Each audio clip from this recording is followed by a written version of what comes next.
Would you like to know more?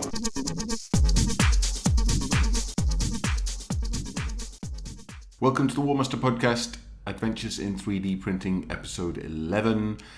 Today is Friday the 13th of November 2020. I'm not sure what Friday the 13th could do to this year that's not already been done. Jason Voorhees can go do one, as far as I'm concerned, hockey mask and all. So what did we do yesterday on Thursday? Look, the white balance keeps falling out here. I'm using some auto correction, and when I go this way it goes kind of blue, and I go this way it goes white, so I have to try and keep them this way.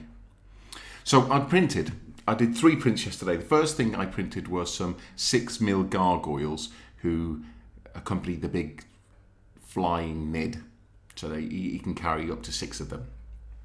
They can carry, it's not gender specific, the big flying Nid, and that went well, but I'll not show you them today because we're sticking to Forest Dragon stuff today. So we'll talk about Nids maybe tomorrow or maybe the day after.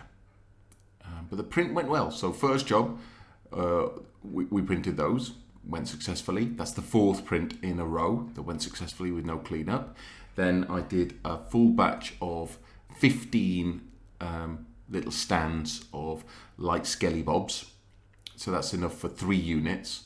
Once you add the banners to them, I didn't print banners on these, and left it alone. And 5 for 5, all 15 came out. I'm using the Anycubic Clear, which is a little bit fragile. I've improved my technique of removing them off the base, the print bed, and I'll talk a little bit about what I'm doing because workflow is important. I'm discovering that small changes to your workflow can make massive differences to how things clean up and the amount of time and effort it takes. So I built the connector that wasn't supplied that connected my Photon Mono print bed to the wash and cure station. So what I'm able to do now is take the whole print bed off when it's finished printing. All the miniatures still on there, all 15 stands of these skelly bobs on there. And then what I do is I put that in the wash and cure station, stick it on for 6 minutes, 3 minutes going clockwise and 3 minutes anti-clockwise or whatever it does. And that not only cleans the print bed, which was a job you had to do, because all you have to do now is wipe it, it also appears to make the miniatures not only clean, obviously because that's the job it does, but also slightly less secure on the base, because I guess the little bits of IPA get in around the corners and remove any uncured resin, and also maybe it just makes them slightly less difficult to remove. Now, I'm not going to lie and say I got all 15 off without any breakages. 13 came off intact, 2 of them broke, but I'm beginning to think that is probably about as good as you're going to be able to do, because I was relatively careful and I'm getting better at it now. So the breakages tend to be just, where's my little tool? I don't know if this is one or not because I've sprayed it now, so it's hard to see. So it'd be something like, oh, come on, little white light, where have you gone? So it tends to be like on the base, and it'll be like a crack through here. And as long as, maybe there's a crack there, as long as it doesn't damage the miniature, and I glued them to the base like I have here, I think you're just going to have to live with that. If you've got a little, you might see on the next run there's a few bigger cracks, but that's just the way it's going to be. Because nothing's perfect. Pewter casting's not perfect. This casting's not perfect. So what I did talk about on a comment is I am loving the fact that pewter casting runs of spears like this is a complete pain in the arse. Because what will happen is you'll cast this stand maybe 12 times in a mould, and you could get as many as 9 of them have got some kind of issue with one of the spears. It won't always be the same bloody spear either, so it's not an orientation issue. It's just you're dealing with fluid dynamics of a hot metal, and there's air being forced out, and there's all kinds of craziness going on within the mould, and it can mean that sometimes you'll get a spear that will just stop. And it doesn't matter how you vent and how you gate it, you just can't get it to work. These are a bit chunkier, so I think you'd have less problems if these were in metal. I wonder why, maybe, because let's see how, I might actually try and cast some of these up in metal to see what it does. Because as long as they're not too far away from the vertical plane, It's not too much. I mean, it'd be this spear that would break, because I think that's the furthest off the vertical yeah, probably this one on the end would break. And there's nothing I can do about orientation that's going to protect that spear tip. It will probably just break. So if I could find something that is flat, then I might try and make them into metal just for my own use, just because metal miniatures are a lot sturdier with things like these big thick spear tips, not the high elf tiny spear tips obviously. And also if you mess up the painting, which I have a habit of doing being an amateur painter, you can just chuck them in some nitrum ores and then wash them off and go again, and no damage, no foul. So anyway, 15 of these fellows. The other thing that I find really difficult to cast up, we're going to look at again in a second. So next batch, I did, I don't know how many stands this was. It was a lot of stuff. It's all Forest Dragon. It's the rest of the Kickstarter, the rest of the Patreon. So we have a vampire hero. Yeah, she's a very nice looking lady. I presume it's a lady. So that's a nice piece of kit. I print at 0.05 mil. I'm being told over and over again to go down to 0.002 in one place or another. I'm not sure I can be bothered with the 2.5 times print length, because one of the great things about the mono is I can knock out a batch in 90 minutes.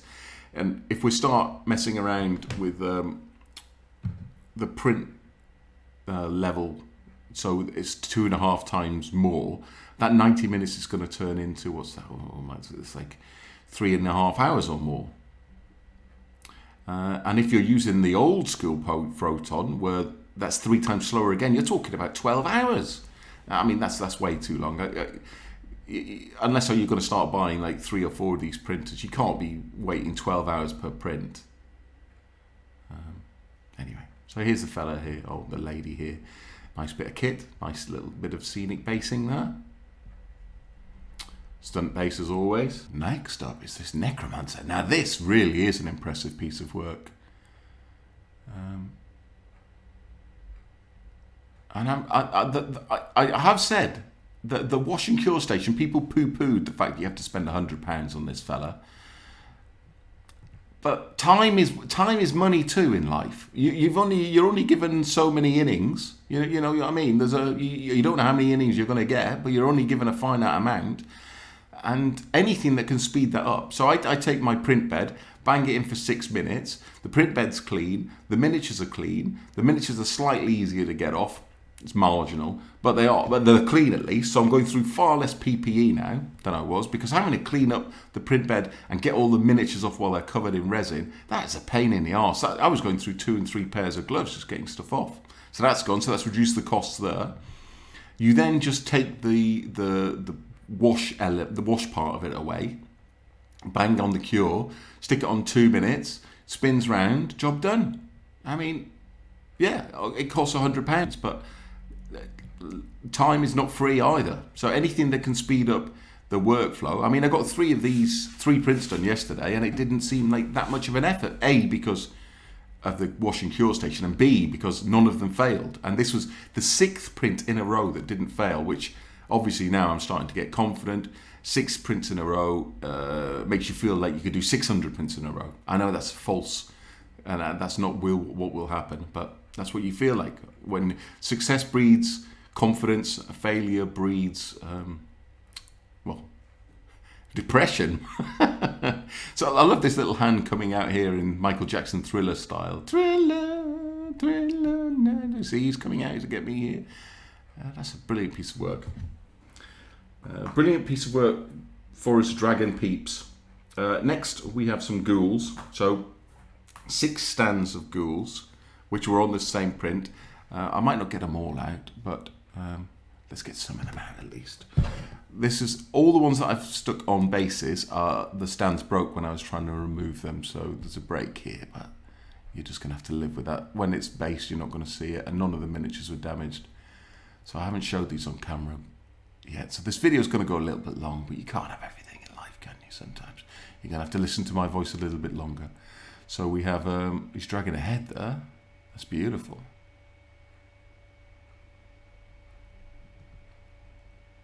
Yep, nice fellas. Let's have a look at the rear.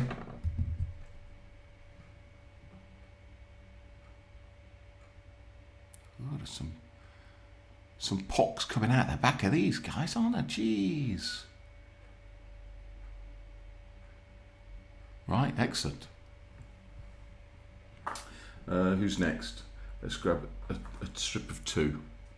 So I based the 3 that are going on the back straight on the bases, and then the rest I put on lolly sticks so you can connect them. Oh, look at that string there from the bloody undercoating. Look at that bone! Oh my God! What is that from? What animal is that from?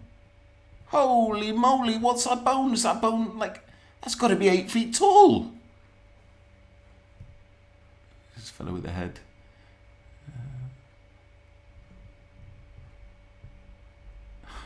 What's it? The guy there jumping off a branch. This guy here with a foot. He's going to beat me to death with a foot. And you can see there, obviously, it's broken here. And it's on blue tack, so you can see the break.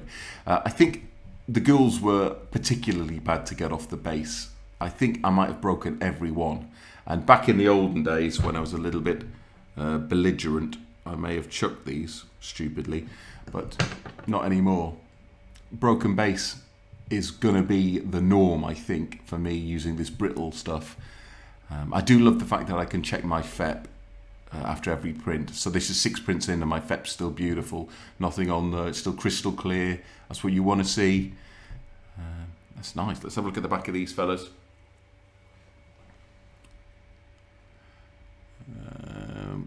Could I potentially get more detail going down to 0.02? Maybe.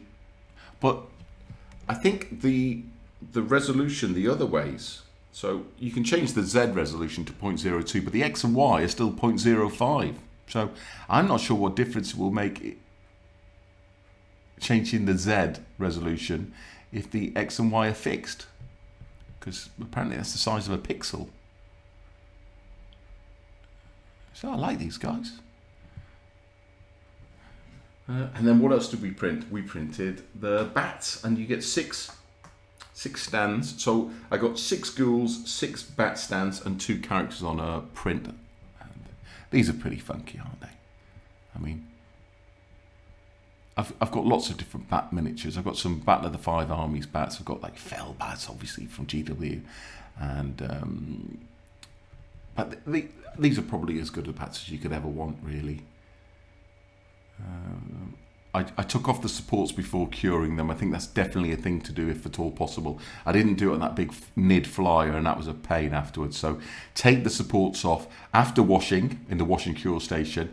You have to let them dry anyway, so use that time to get the supports off while they're still soft and flexible. You can pull most of them off if you're delicate enough.